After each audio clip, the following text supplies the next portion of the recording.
علماء کرام فرماتے ہیں کہ اس دھرتی پر اللہ تعالیٰ نے کوئی 18,000 انواع و اقسام کی مخلوقات کو پیدا کیا ہے۔ ان میں ایک مخلوق انسان ہے، 17,999 مخلوقات اس کے علاوہ ہیں۔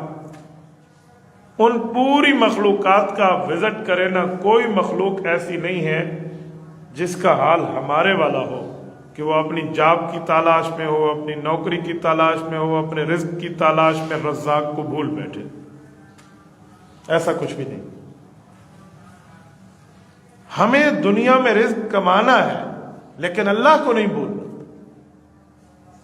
آج ہم اپنی تجارت کے معاملات میں مصروف ہو کر نماز کو چھوڑ بیٹھے، یا تجارت میں جھوٹ بول بیٹھے، یا اسی طرح کسی کی لین دین اور معاہدے میں غلط بیانی کر بیٹھے، یہ رزاق کو بھولنے کی طرف اشارہ ہے۔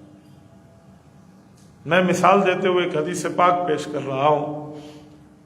حضور پاک صلی اللہ علیہ وآلہ وسلم نے ایک بات بیان فرمائی کہ اگر کوئی شخص کسی چیز کو بیچتے ہوئے جھوٹی قسم اٹھاتا ہے کہ یہ ایسے ہے، حالانکہ ہوتی ایسے نہیں ہے،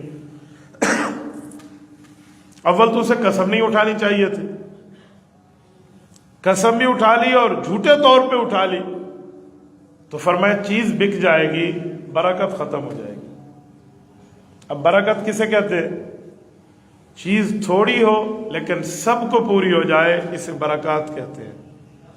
تو برکت ختم ہو جائے گی، پھر چیز زیادہ بھی ہوگی اور پوری نہیں ہوگی۔